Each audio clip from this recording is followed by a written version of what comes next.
Theon Greyjoy nunca traicionó a nadie. Para traicionar, uno debe primero pertenecer a alguien, y él no perteneció a nadie ni por un solo día de su vida. Vivió en Invernalia durante 10 años como pupilo de Lord Stark, y durante todos esos 10 años supo una cosa muy simple. Si su padre volvía a alzar sus velas, Ned Stark le cortaría la cabeza. Esa era precisamente la razón por la que lo habían llevado allí en primer lugar. Llamaba hermano a Robb, cazaba con el rey Robert, ganaba en las melés de los torneos, dormía en una habitación cálida bajo el techo de un castillo cuyas paredes ostentaban el blasón de un extraño.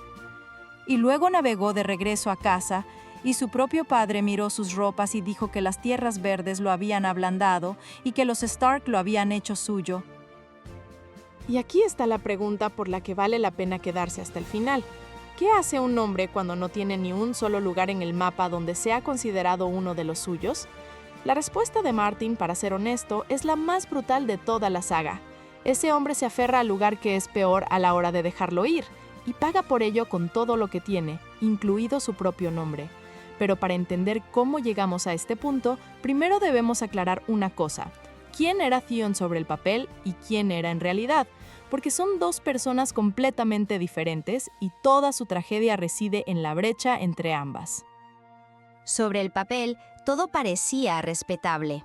Theon Greyjoy, hijo menor de Balon Greyjoy, señor de Pike y señor segador de las Islas del Hierro, fue criado en Invernalia por Lord Eddard Stark. La palabra pupilo suena casi acogedora. Por todo Poniente, los muchachos son enviados a castillos extranjeros para aprender de vecinos poderosos, forjar conexiones y regresar a casa como señores hechos y derechos. Práctica estándar, nada de qué preocuparse. Sobre el papel, todo parecía respetable. Theon Greyjoy, hijo menor de Balon Greyjoy, señor de Pike y señor segador de las Islas del Hierro, fue criado en Invernalia por Lord Eddard Stark. La palabra pupilo suena casi acogedora. Por todo Poniente, los muchachos son enviados a castillos extranjeros para aprender de vecinos poderosos, forjar conexiones y regresar a casa como señores hechos y derechos. Práctica estándar. Nada de qué preocuparse. Solo que esa no es la razón por la que llevaron a Theon allí. Su padre había iniciado una rebelión, declarado a las Islas del Hierro un reino libre y quemado la flota Lannister en Lannisport. Robert Baratheon reunió a sus fuerzas y aplastó esa rebelión en un solo verano. Los dos hijos mayores de Balon, Roderick y Meryn, perecieron durante el asalto, Roderick bajo la Sea Beach, Meryn en los muros de Pike cuando la torre fue derribada por las máquinas de asedio. De los 4 hijos de Balon, solo quedaron 2 al final de la guerra, su hija Asha y un niño de 10 años llamado Theon. Robert podría haber ejecutado a Balon. No lo hizo, y la decisión fue puramente pragmática. Un Balon muerto se habría convertido en un mártir, mientras que un Balon vivo, con un cuchillo en la garganta de su propio heredero, no se arriesgaría a repetir la historia. El niño fue llevado al norte, formalmente como pupilo, efectivamente como rehén, y esta diferencia entre lo formal y lo fáctico definió toda su vida futura. Es importante captar aquí un detalle del que la serie apenas habla en voz alta. Theon lo sabía todo. No era un niño ingenuo que pensara que había sido adoptado. Entendía los términos del trato a la perfección, porque esos términos le habían sido explicados. Si Balon Greyjoy se rebelaba de nuevo, Ned Stark ejecutaría personalmente la sentencia. El niño creció en una casa donde lo trataban con amabilidad, lo alimentaban, le enseñaban y lo vestían, y donde el señor de la casa tenía el deber de matarlo bajo ciertas circunstancias. Intenta vivir en una casa así durante 10 años y seguir siendo una persona normal. Además, Ned no fue cruel con él. Nunca levantó una mano contra él, ni lo humilló con una palabra. Simplemente fue frío. Y eso, si lo piensas, es peor. Puedes luchar contra la hostilidad abierta, puedes responder a ella, pero la cortesía constante de un hombre que tiene tu vida en sus manos te deja absolutamente sin nada, sin razón para ofenderte, sin razón para sentirte en casa. Hay un detalle en el libro que es profundamente inquietante. El pequeño Theon solía imaginar que Lord Stark algún día lo casaría con Sansa y lo declararía su propio hijo.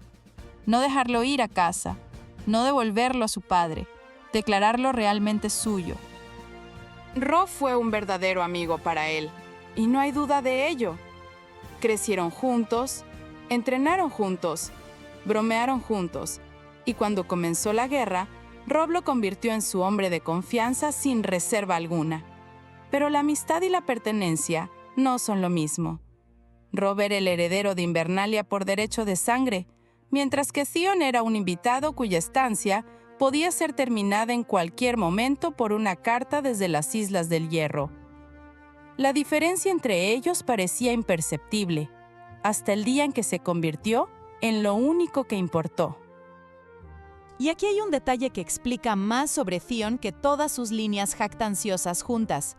Había otro hombre en Invernalia sin un lugar, Jon Snow, un bastardo a quien Lady Catelyn no quería ver en la mesa común, que entrenaba con los mismos maestros, caminaba por los mismos patios y, del mismo modo, no tenía derecho a llamar suyo ese castillo. Dos forasteros en una misma casa, aliados perfectos por las circunstancias. Theon lo despreciaba, le lanzaba pullas, lo miraba por encima del hombro y a cada oportunidad le recordaba su sangre bastarda. Y esto no es un rasgo menor del personaje, es un diagnóstico. Un hombre que tiene un miedo desesperado a estar en lo más bajo, siempre busca a alguien aún más abajo para ponerse sobre sus hombros. Theon no podía permitirse ver un espejo en Jon, porque entonces tendría que admitir que él mismo no era nadie. Vale la pena aclarar una cosa de inmediato, porque seguirá apareciendo. El Theon de los libros y el Theon de la serie son figuras notablemente diferentes. En los libros es mucho más desagradable, satisfecho de sí mismo, jactancioso, con esa insolencia particular que delata a un hombre que no confía en nada en absoluto. La serie lo suavizó casi de inmediato y añadió escenas que no están en el texto para que el espectador tuviera tiempo de encariñarse con él. Ambas versiones funcionan, pero funcionan de manera diferente, y sus finales son tan distintos que habrá que discutirlos por separado. Todo lo que hemos analizado hasta ahora es el escaparate, lo que ve todo aquel que vio la primera temporada, un joven arrogante en la corte de los Stark y luego los traicionó. Pero detrás de este escaparate se esconde un mecanismo en el que la mayoría de los espectadores ni siquiera pensó, y cuando lo ves, la palabra traición deja de tener sentido. La explicación estándar dice así: Theon traicionó a Robb por su padre. La sangre resultó ser más espesa que la amistad. La llamada de su hogar ancestral superó 10 años de crianza norteña y el chico eligió a su familia. Es hermoso, lógico y a primera vista incluso plausible. El problema es que esta explicación se desmorona al primer vistazo al texto. Porque Theon no obedeció a su padre. No obedeció a su padre ni una sola vez durante toda la campaña. Badon le dio 8 barcos y órdenes de saquear la costa pedregosa, la tarea más humillante que uno podría imaginar para un heredero. Quemar aldeas pesqueras mientras otros libraban la verdadera guerra. ¿Y qué hace Theon? Toma esos barcos, va en contra de la orden directa de su padre y captura Invernalia. Este no es el acto de un hijo obediente, es el acto de un hombre que intenta probar algo a su padre tan desesperadamente que está dispuesto a desafiar su voluntad para lograrlo. Así que la primera capa se desprende de inmediato. No se trataba del padre, o mejor dicho, no solo del padre. Se trataba de lo que sucedió en Pike el día que Theon entró por primera vez en el salón de su padre en 10 años. Llegó con la oferta de Robb, una alianza, el reconocimiento de Baelon como rey de las Islas del Hierro, una guerra conjunta contra los Lannister. Objetivamente, era una propuesta brillante. Una corona sin perder una sola vida, el reconocimiento del rey en el norte, una legitimidad con la que Baelon solo podría haber soñado después de su aplastante derrota. Theon le traía a su padre un regalo y esperaba ser visto, finalmente. En cambio, su padre miró sus ropas, la cadena de oro, las botas finas, la forma en que se portaba, y dijo esa frase que resonaría en su cabeza hasta el final. Las tierras verdes te ablandaron y los Stark te hicieron suyo. Theon respondió que se equivocaba, que Ned Stark era su carcelero y que su sangre seguía siendo sal y hierro. Tenía razón en los hechos, y era completamente impotente en esencia, porque es imposible probar eso con palabras.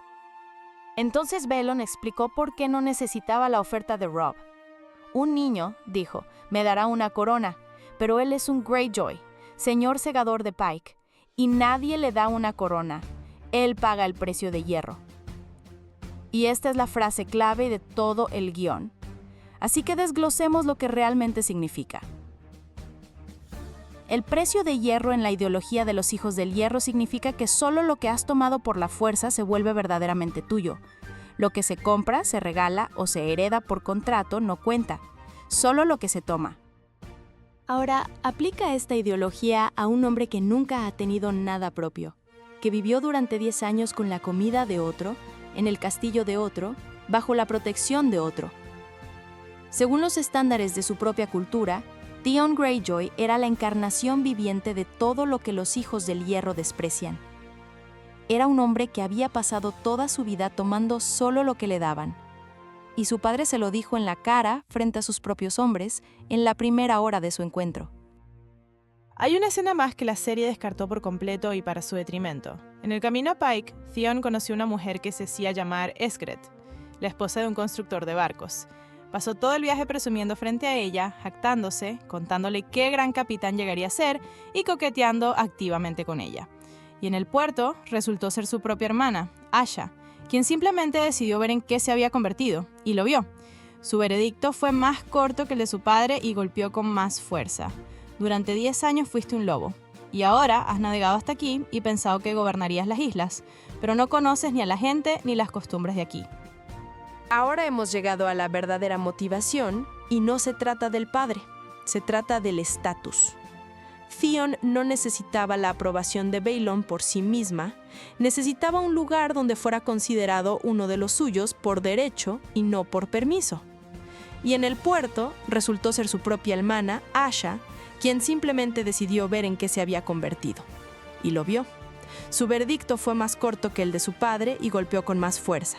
Durante 10 años fuiste un lobo y ahora has navegado hasta aquí y pensado que gobernarías las islas, pero no conoces ni a la gente ni las costumbres de aquí. Y aquí está la capa más profunda a la que Theon con toda probabilidad nunca llegó a profundizar por sí mismo. No eligió un bando, eligió un método. Ser un Stark significaba esperar a que lo aceptaran, y esa espera duró 10 años y no terminó en nada. Ser un nacido del hierro significaba tomar algo por fuerza, y eso era todo. El asunto estaba cerrado. El primer camino requería el consentimiento de alguien más. El segundo no requería absolutamente nada más que la voluntad de causar daño. La violencia resultó ser la única forma de pertenencia que podía obtenerse solo, sin pedirle nada a nadie. Recuerda esta idea. Sobre el método, no sobre el bando.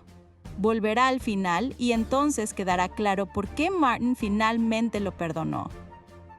Hay otro paralelo que rara vez se menciona, pero que golpea con gran fuerza. En la misma historia hay un segundo hombre nacido sin nombre y obsesionado con la idea de obtener uno, Ramsay Nieve, un bastardo a quien su padre se negó a reconocer durante mucho tiempo, que deseaba desesperadamente ser un Bolton y finalmente lo consiguió, habiendo arrebatado ese reconocimiento con sangre. 2 hombres sin lugar, 2 hombres para quienes un nombre era lo más valioso del mundo. Solo uno ascendió y el otro descendió. Y cuando se encontraron, el que estaba ganando un nombre se lo arrebató al que estaba perdiendo el suyo. Eso no es coincidencia, Martin los construyó como 2 mitades de la misma pregunta. Y ahora, habiendo entendido qué lo impulsaba, veamos qué hizo con ello. Hay 3 momentos aquí donde aún podría haberse detenido. 3 encrucijadas, y en cada una eligió el camino que conducía hacia abajo. La primera encrucijada, Pike, la tarde después de su conversación con su padre, Theon se sienta en el castillo que consideraba su hogar, entre personas que lo miran como un dandy visitante, y tiene todas las cartas a la vez. Es la única persona en las islas que conoce los planes de ambos bandos en su totalidad. A estas alturas, Theon sabe todo lo que necesita saber. Balon ha rechazado la alianza. Balon está reuniendo su flota y navegando él mismo hacia el norte, no contra los Lannister, sino específicamente hacia las tierras de los Stark, porque el norte está ahora indefenso, y Robb ha llevado a su ejército al sur. Theon posee información que podría salvar miles de vidas y ganar la guerra. Un cuervo, una carta, y Robb tendría tiempo de desviar parte de sus fuerzas para defender la costa. Theon no lo hace. Permanece en silencio durante semanas, sabiendo exactamente cómo terminará para la gente de la costa. Y es importante entender qué es exactamente lo que está eligiendo aquí, porque no está eligiendo lo que parece a primera vista. No está eligiendo a su padre. Su padre acaba de decirle frente a todos que es blando y que ya no es uno de ellos. No está eligiendo la victoria, porque Balon le dio la peor tarea de la campaña y no le confió el mando. Está eligiendo la única versión de sí mismo en la que no es un cautivo. Escribir a Robb habría significado admitir finalmente que Balon tenía razón y que los Stark realmente lo habían hecho suyo. Permanecer en silencio significaba seguir siendo un Greyjoy, al menos sobre el papel. Eligió seguir siendo un Greyjoy sobre el papel, pagando por ello con todo lo demás. Aquí, la serie añadió una escena que no está en los libros y hay que admitir que lo hizo de forma brillante. Theon escribe una carta de advertencia a Robb, se sienta frente a ella durante mucho tiempo, luego la quema en un brasero y va con su tío Aeron para someterse al rito del dios ahogado. Es sumergido en agua de mar, se pronuncian las palabras sobre lo que está muerto no puede morir y emerge a la orilla como un hombre diferente. En el libro no existe tal carta y el rito se desarrolla de manera distinta, pero la serie dio en la esencia misma. En ese momento, Theon mata verdaderamente una versión de sí mismo para nacer en otra. El problema es que la segunda versión resultó ser aún menos real que la primera. Las consecuencias de este silencio merecen ser analizadas por completo, porque la cadena de eventos es aterradora. Theon permanece en silencio. Balon desembarca en el norte sin oposición. Los nacidos del hierro toman el foso Kaelin y cortan el único camino del norte al sur. Robb se encuentra aislado de su propio hogar. Los señores del norte comienzan a inquietarse, porque sus tierras están siendo quemadas mientras ellos están atrapados en las tierras de los ríos. Es de esta ansiedad de donde crece todo lo demás hasta el momento en que Robb toma las decisiones que lo llevan a los gemelos. Una carta no enviada. Ahí es donde todo comienza. Antes de continuar, vale la pena detenerse un segundo para mirar las Islas del Hierro a través de los ojos de un hombre que ha regresado allí. Rocas desnudas, acantilados negros, lluvia que cae casi constantemente. El castillo de Pike se está desmoronando literalmente hacia el mar. Sus torres se alzan sobre pilares de piedra separados conectados por puentes, y algunas de estas torres ya se han derrumbado desde la rebelión de Robert. La gente allí vive vidas pobres y orgullosas, explicando toda su pobreza por el hecho de que no siembran, sino que cosechan lo que pertenece a otros. Theon llegó a este lugar desde Invernaria, con sus aguas termales en los muros y su bosque de dioses. Llegó a casa. Adivina cuál de los dos lugares le resultaba más familiar. La segunda encrucijada, la costa pedregosa, 8 barcos y la orden de quemar aldeas pesqueras. Han pasado varias semanas de guerra, la flota de Balon ya ha desembarcado, las operaciones principales avanzan sin él, y por primera vez a Theon se le da el mando de hombres de verdad. Lo justo para entender lo poco que confían en él. Formalmente, Theon recibió una tarea. En realidad, recibió una bofetada. Mientras Victarion lidera la flota principal y Asha toma Bosque Profundo, el heredero de Pike persigue pescadores. Y Theon hace un movimiento que debe admitirse como brillante desde un punto de vista puramente militar. Envía a Dagmer Gendido con un destacamento a la plaza de Torren para causar un alboroto. Sir Roderick Castle, dejado al mando de Invernalia, lidera a la guarnición al rescate El castillo queda casi vacío y entonces Theon se acerca de noche con un puñado de hombres, lanza garfios a los muros y toma una fortaleza que un ejército no habría podido tomar. Invernalia había resistido asedios durante milenios. Theon la tomó con un destacamento que habría cabido en una sola taberna. Parecería que esto es todo. Una operación brillante, prueba de que es capaz de algo más que quemar barcos pesqueros. Y es cierto, tácticamente todo se hizo a la perfección. Pero no, porque Theon no estaba resolviendo un problema militar y ese es todo el problema. Una tarea militar habría sonado así: infligir el máximo daño con el mínimo riesgo y mantener lo que se ha tomado. Theon estaba resolviendo una ecuación completamente diferente. No necesitaba cualquier castillo, sino este específicamente. El único lugar en el mundo donde era conocido y donde no era el amo. Tomó Invernalia no porque fuera rentable, sino porque era el único lugar cuya posesión le demostraba algo. Habiendo capturado el lugar donde había vivido durante 10 años como invitado, finalmente lo obtuvo por el precio del hierro.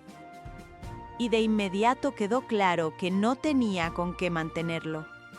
No tiene hombres para cubrir las murallas, no hay suministros para un asedio, no hay refuerzos, porque su padre no aprobó su empresa y no iba a ayudar.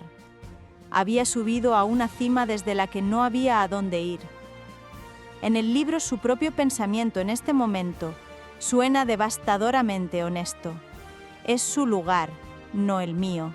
Soy un Greyjoy de Pike. Debería haberme ido con Asha. Asha, por cierto, llegó. Llegó en persona con un pequeño destacamento y le dijo a su hermano sin rodeos que abandonara esta ruina y se fuera con ella. Esa era la última salida normal. Retirarse, volver a la costa, seguir vivo y quizás incluso ser un capitán de no tan ingloriosa reputación. Se negó, porque irse significaba admitir que había tomado este castillo no por derecho, sino por azar. Admitirse a sí mismo que solo era un niño que había irrumpido en la casa de alguien más. Y entonces Bran y Rickon escaparon, y comenzó la tercera encrucijada, la más aterradora y la más reveladora de todas, porque es aquí donde queda claro a qué le tenía miedo Theon en realidad. No a la muerte ni a la derrota, a algo completamente distinto. Los niños abandonaron el castillo con Osha y Hodor, y Theon descubrió que sus únicos rehenes reales habían desaparecido. Sin ellos, no es nadie. Los señores del norte no lo escucharán. Sus propios hombres dejarán de respetarlo. Y el rumor de que el príncipe de Invernalia ha perdido a 2 niños se extenderá por todo el norte en una semana. Y en ese momento, el hombre que se hace llamar Hediondo, a quien el propio Theon liberó de la mazmorra, aparece a su lado y le ofrece una solución. Toma a 2 niños de una edad adecuada de un molino cercano. Sumerge sus cabezas en alquitrán. Muéstralas en las murallas. Nadie mirará de cerca. Theon acepta. Las cabezas de los niños son elevadas sobre las puertas de Invernalia. Quema los cuerpos ese mismo día, con toda su ropa, para que nadie note nada. Y aquí el libro proporciona un detalle después del cual este episodio no puede sacarse de la cabeza. En las cenizas encuentra un broche de plata en forma de cabeza de lobo, y se lo queda para sí mismo.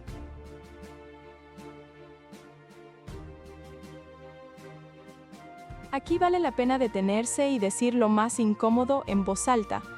Lo que Theon hizo a esos 2 niños no tiene justificación y no necesita una descripción detallada. Un hecho es suficiente. Para no parecer débil, mató a 2 niños que nunca había visto antes de ese día y colgó sus cabezas en las murallas de la casa donde él mismo creció. Todo lo demás en su biografía, incluido lo que se le hará después, debe mantenerse junto a este hecho. De lo contrario, la conversación se convierte en una excusa y aquí no hay nada que excusar. Pero aún hay que analizar la mecánica porque explica lo principal. Presta atención a lo que Theon temía en ese momento. No a la muerte, no a la derrota. Temía parecer lo que siempre había sido, un niño sin derecho a un lugar. Y para que otros no vieran eso, cruzó una línea de la que no hay retorno. Todo lo que había hecho antes de esto aún podría haberse deshecho de alguna manera. Las traiciones se perdonan, los castillos se devuelven, las guerras terminan en paz. Después de las cabezas en las puertas, todos, incluido él mismo, dejaron de considerarlo un ser humano. Entonces comenzó una reacción en cadena. Los 3 hijos del hierro que conocían la verdad sobre el molino murieron uno tras otro. El propio Hediondo los mató. Y Theon tuvo que culpar al maestro de perreras, Farlane, un hombre leal que no había hecho nada, y ejecutarlo. Cada mentira requería la siguiente, cada asesinato exigía el siguiente, y el príncipe de Invernalia se vio cada vez más enredado en su propia invención, perdiendo a los hombres que apenas tenía para empezar. Y aquí estaba la cuarta puerta, la última. El maestre Luwin, el hombre que conocía la verdad sobre el molino, murió uno tras otro. El propio Hediondo los mató. Y Theon tuvo que culpar al maestre de perreras Farlane, un hombre leal que no había hecho nada, y ejecutarlo. Cada mentira requería la siguiente, cada asesinato exigía el siguiente. Y el príncipe de Invernalia se vio cada vez más enredado en su propia invención, perdiendo a los hombres que apenas tenía para empezar. Y aquí estaba la cuarta puerta, la última. El maestre Luwin, el hombre que le enseñó sus letras y curó sus heridas, se acercó a él y le ofreció la única salida restante: tomar el negro. Ir al muro, donde no preguntan qué hiciste antes, donde todos los crímenes son borrados por el juramento. Donde yo Nieve, dicho sea de paso, ya había encontrado el lugar que tanto le faltaba a Theon.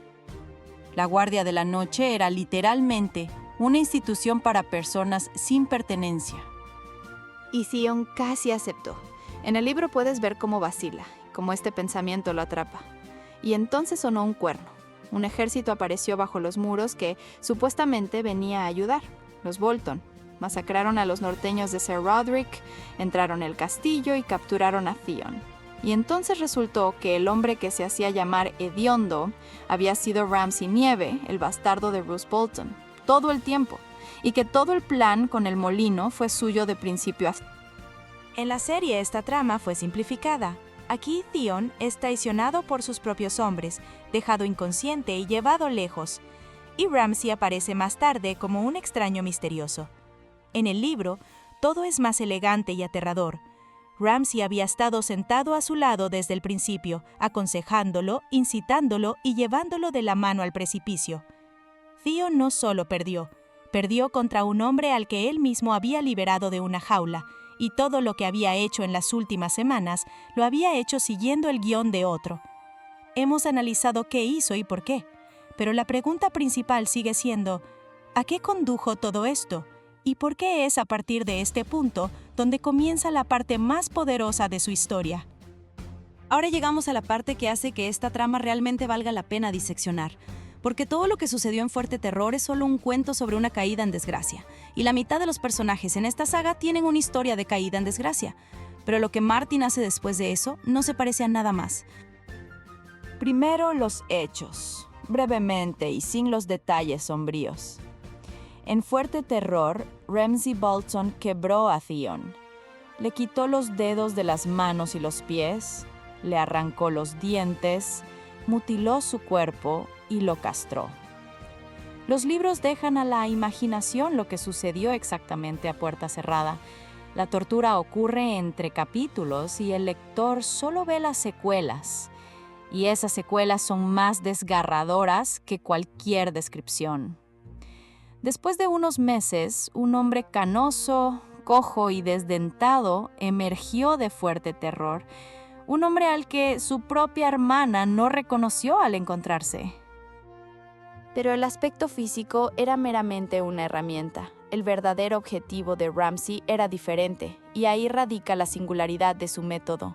No quería romper el cuerpo de Theon, quería borrar a Theon por completo y sobreescribir el espacio vacío con una nueva persona.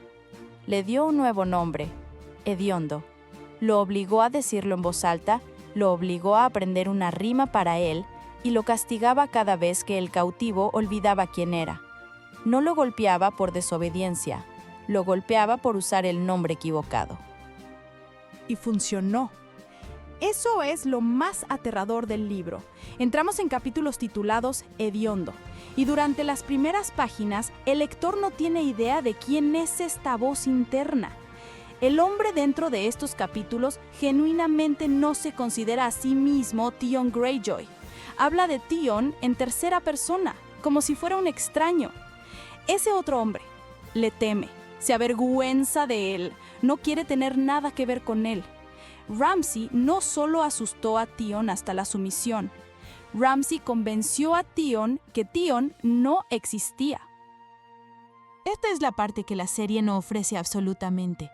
En la serie observamos a Theon desde fuera. Vemos a un hombre sufriente, un hombre roto, y simpatizamos con él. Pero desde fuera es imposible mostrar lo más importante, lo que sucede dentro cuando una personalidad es desmantelada pieza por pieza. El libro pone al lector directamente en esa cabeza. Y desde allí queda claro que Gideon no está fingiendo, realmente lo cree. Y ahora el punto de inflexión. No parece un punto de inflexión, y esa es su fuerza. Ninguna escena heroica, ningún momento en el que el héroe levante la cabeza y recuerde quién es. Bruce Bolton trae a Hediondo de vuelta a Invernalia. El castillo está medio quemado y medio reconstruido. Cae nieve y se prepara una boda. Y este hombre, que no recuerda su propio nombre, llega al bosque de dioses, al Arciano, el mismo árbol corazón junto al que creció, pero al que nunca prestó mucha atención, porque los dioses de allí no eran los suyos. Llega allí simplemente porque es silencioso y no lo encontrarán. Y el árbol comienza a susurrar. Al principio es ininteligible. Luego, claramente, pronuncia su nombre, Theon. Esta única palabra desencadena todo lo demás. No una hazaña de heroísmo, no una venganza, no una epifanía repentina. Solo el hecho de que alguien en el mundo todavía conoce su nombre. El hombre que se olvidó de sí mismo escucha su nombre de los antiguos dioses del norte, de los dioses de una casa extranjera a los que nunca rezó realmente. Y comienza, lentamente, pieza por pieza, a recomponerse. Observa la ironía implícita aquí. Theon pasó toda su vida tratando de ser un hijo del hierro. Rezó al dios ahogado, habló de sal y hierro y pagó el precio del hierro. El dios ahogado nunca le respondió ni una vez. Sin embargo, el Arciano en un bosque de dioses extranjero lo llamó por su nombre. Luego viene el acto final y aquí es donde el libro y la serie divergen por completo. En la serie, Theon ayuda a Sansa Stark, quien fue casada con Ramsay, a escapar, y saltan juntos desde los muros. Funciona dramáticamente. Sansa es un personaje que el espectador ama y salvarla se lee como una redención ante los Stark. En el libro, la persona en el lugar de Sansa es alguien completamente diferente. Jeyne Poole, la hija del intendente de Invernalia, una chica sin título, sin ejército y sin un solo protector en el mundo, a quien los Bolton hacen pasar por Arya Stark para reclamar derechos legales sobre el norte. Nadie viene a salvarla porque no le importa a nadie. El libro indica con suficiente claridad lo que sucedió en las cámaras de Ramsay después de la boda, y no hay necesidad de relatarlo. Lo que importa es esto.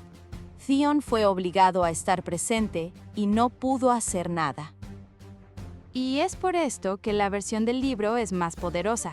Salvar a Sansa es salvar a una princesa. Salvar a Jeyne es no salvar a nadie. La misma chica a la que el viejo Theon Greyjoy no le habría dedicado ni una segunda mirada. Arriesga lo único que le queda por una persona a la que el mundo ha descartado. Es el primer acto en su vida que no demuestra nada a nadie. Corren juntos a lo largo del muro, llegan al borde y descubren que la cuerda ha desaparecido. Se la han llevado. Es un largo camino hacia abajo y hay mucha nieve, pero es imposible saber qué tan profunda es desde abajo. Y Theon toma a la chica en sus brazos y salta. El salto desde los muros de Invernalia es, en mi opinión, la metáfora más precisa de toda su historia. Toda su vida eligió cosas que le darían estatus. Aquí, por primera vez, eligió algo que no le daría nada más que una muerte casi segura. Y es a partir de este momento que volvió a ser un hombre. Después son recogidos. Theon cae en manos de Stannis Baratheon. Y en el campamento, Asha lo encuentra. Ella no reconoce a su hermano en este tullido canoso. Y aquí, en el gran final del arco del libro, ocurre la escena hacia la que Martin ha estado construyendo todo este tiempo. Asha le pide a Stannis que no arroje a Theon a los clanes de las montañas, sino que lo ejecute él mismo, ante el árbol corazón, según la costumbre norteña, tal como lo habría hecho Ned Stark. Ella pide una muerte para su hermano que restaure su dignidad. Y Theon, a juzgar por el texto, no se opone. No necesita salvación y no necesita perdón. Necesita morir como Theon, no como hediondo.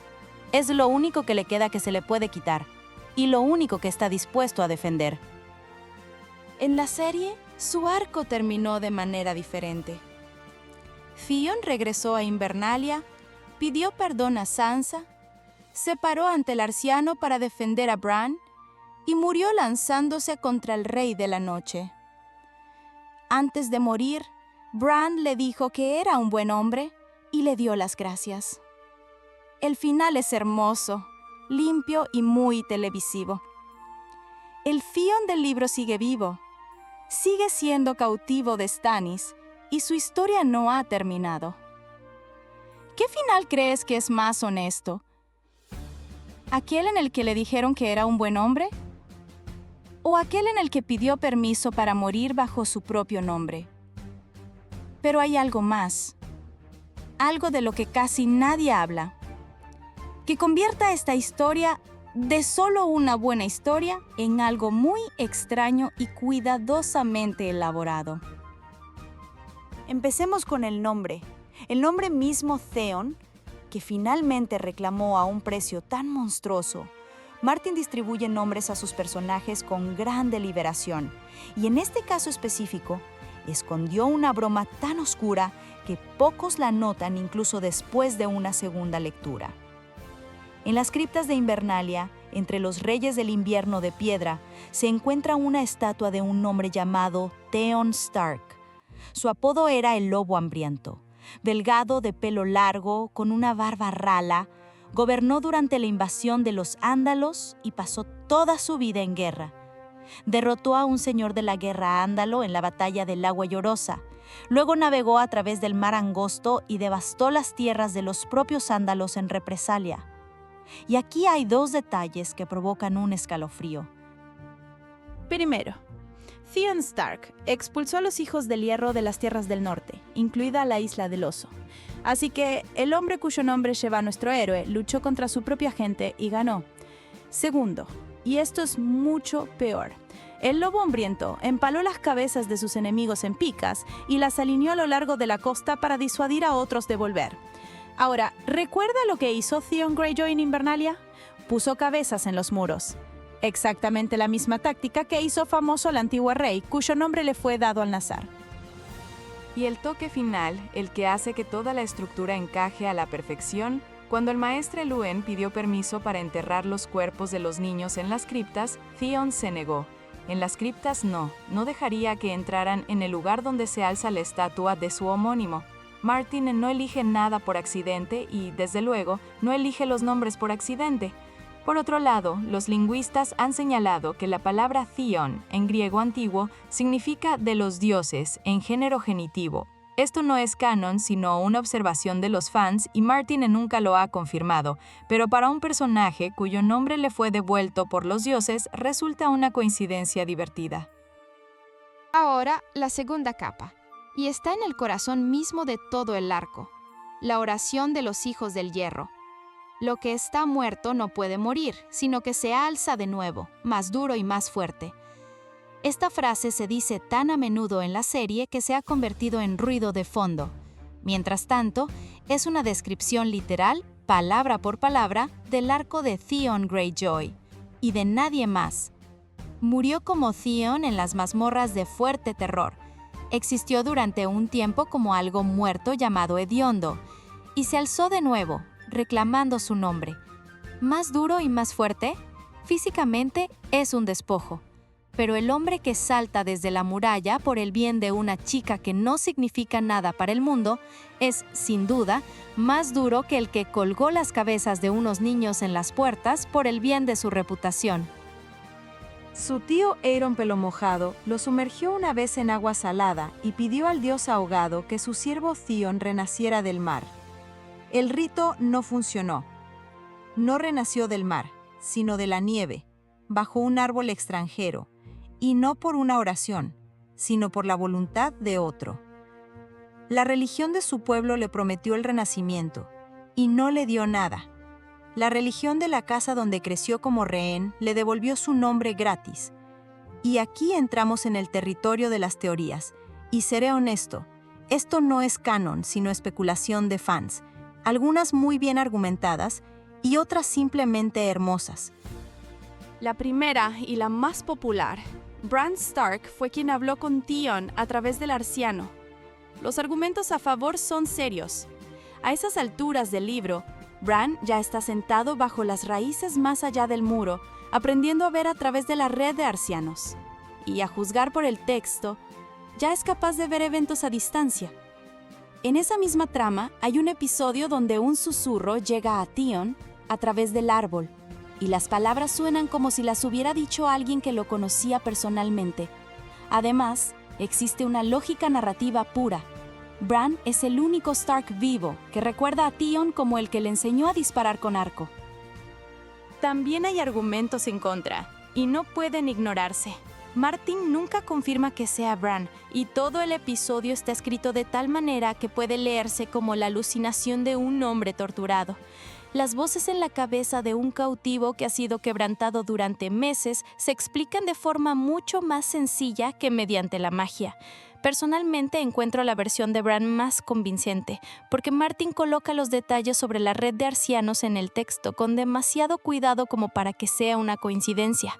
Pero siendo honestos, la evidencia aquí es circunstancial. La segunda teoría es mucho más oscura. Stannis pretende ejecutar a Theon ante el árbol corazón. Y en este mundo, Melisandre explica regularmente que hay poder en la sangre, y especialmente en la sangre de reyes. Theon es hijo de un rey porque Balon Greyjoy se coronó a sí mismo en el momento de su nacimiento. Según la lógica de este mundo, la sangre de Theon se considera real. Algunos fans concluyen de esto que su muerte ante el árbol corazón no es solo una ejecución, sino un sacrificio que desencadenará algo. Otros van más allá y sugieren que esta sangre específica en las raíces del arciano resonará de alguna manera en la guerra contra los otros. Argumentos en contra. Primero, en los capítulos que tenemos, Melisandre no está cerca de Theon, ella permaneció en el muro. Segundo, Asha pide que sea ejecutado ante el árbol como una norteña, en memoria de Eddard Stark, lo que significa que el motivo es exactamente lo opuesto a un ritual. Tercero, Martin muestra de forma bastante consistente que los sacrificios en su mundo casi nunca dan el resultado para el que fueron destinados. Así que la teoría es elegante, pero se basa en demasiadas suposiciones a la vez. Es un 50-50, y no lo sabremos con seguridad sin vientas de invierno. Y una cosa más que merece la pena mencionar, ya que explica de dónde salió toda esta construcción. La institución de rehenes criados en una corte extranjera existió en la historia real durante siglos. Niños de familias derrotadas o poco fiables eran llevados a la corte del vencedor, criados en una cultura extranjera, recibían una buena educación y al mismo tiempo se mantenían como garantía del buen comportamiento de sus parientes. A veces funcionaba y creaba súbditos leales. A veces resultaba exactamente en lo que le pasó al personaje de Martin, un hombre que ha interiorizado las costumbres extranjeras demasiado bien como para volver a casa como uno de los suyos, y recuerda de dónde viene demasiado bien para quedarse donde fue criado. Mark no inventó la tragedia de Theon, la tomó de los libros de historia y la llevó al límite. Y al mismo tiempo, se mantenían como garantía del buen comportamiento de sus parientes. A veces funcionaba y creaba súbditos leales. A veces resultaba exactamente en lo que le pasó al personaje de Martin. Un hombre que ha interiorizado las costumbres extranjeras demasiado bien como para volver a casa como uno de los suyos, y recuerda de dónde viene demasiado bien como para quedarse donde fue criado. Martin no inventó la tragedia de Theon. La tomó de los libros de historia y la llevó al límite. Entonces, ¿a qué se reduce todo esto? Hemos seguido todo su arco, desde rehén hasta el salto de las murallas, analizado 3 encrucijadas y una cuarta puerta dejada entreabierta, y observado cómo la identidad de este hombre fue despojada, y cómo fue reconstruida pieza a pieza. Es hora de decir qué se deduce de todo esto. Theon Greyjoy no eligió entre los Stark y los Greyjoy, porque no tenía una elección real que hacer. Ambos bandos le negaron la pertenencia, solo que de maneras diferentes. Los Stark fueron amables con él, pero lo mantuvieron a distancia porque era un rehén, y a un rehén no se le puede dejar entrar en la familia. Los hijos del Hierro le dijeron abiertamente que era un forastero, porque para ellos olía a tierras verdes. Corrió entre 2 puertas y ambas estaban cerradas desde el otro lado. Y aquí está mi veredicto, que está abierto al debate. Theon no merece la absolución, pero sí merece comprensión, y esas son 2 cosas distintas. No hay justificación para él, ni puede haberla. Los 2 niños del molino no traicionaron a nadie, no eligieron nada, simplemente vivían cerca del castillo. Eso es totalmente culpa suya, sin concesiones por su biografía. Pero si preguntas por qué lo hizo, la respuesta no tiene que ver con crueldad o traición. Lo hizo porque tenía miedo de parecer lo que había sido toda su vida, un donadie. Y resultó que ese miedo era más aterrador que cualquier ejército. Martin finalmente le dio algo que no le dio a casi nadie más en esta saga. Ni victoria, ni poder, ni perdón. Le dio la oportunidad de elegir algo sin ganar nada a cambio. El salto desde las murallas con la chica no deseada de un extraño en sus brazos no le trajo a Theon ni estatus, ni tierras, ni un nombre en las canciones. No lo convirtió en uno de los suyos en el norte ni en las islas. Y es precisamente por eso que contó. ¿Recuerda dónde empezamos? Para traicionar, uno primero debe pertenecer a alguien. Toda su vida, Theon Greyjoy buscó un lugar donde fuera reconocido como uno de los suyos, y por el bien de esta búsqueda, destruyó todo lo que tocó, incluido a sí mismo. Y luego incluso su nombre le fue arrebatado, y resultó que no estaba buscando un lugar en absoluto. No necesitaba un lugar, necesitaba un nombre. Y tenía ese nombre desde el principio. Solo pasó 20 años intentando cambiarlo por algo que parecía más valioso. Hay una escena en los libros que es imposible de olvidar. En el campamento de Stannis, los cuervos gritan varias palabras, y una de esas palabras suena como Theon, y un hombre al que no le quedan dedos, ni dientes, ni hogar, ni futuro, siente alegría, porque los pájaros saben su nombre. Sea terminante que lo que muerto no puede morir. Theon Greyjoy murió 2 veces, la primera vez en fuerte terror, cuando le arrebataron su nombre. La segunda vez morirá muy probablemente ante el árbol corazón en Invernalia, el mismo lugar donde creció. Y entre esas 2 muertes tuvo lugar la única victoria verdadera de su vida. Reclamó su nombre, sin haber pagado nada por él y sin haber comprado nada con él. En un mundo donde todos pagan el precio del hierro, él resultó ser el único que, al final, obtuvo lo que era suyo a cambio de nada. Escribe en los comentarios si estás de acuerdo con esta conclusión o si creas que Theon está más allá del perdón. Y suscríbete para no perderte el próximo análisis.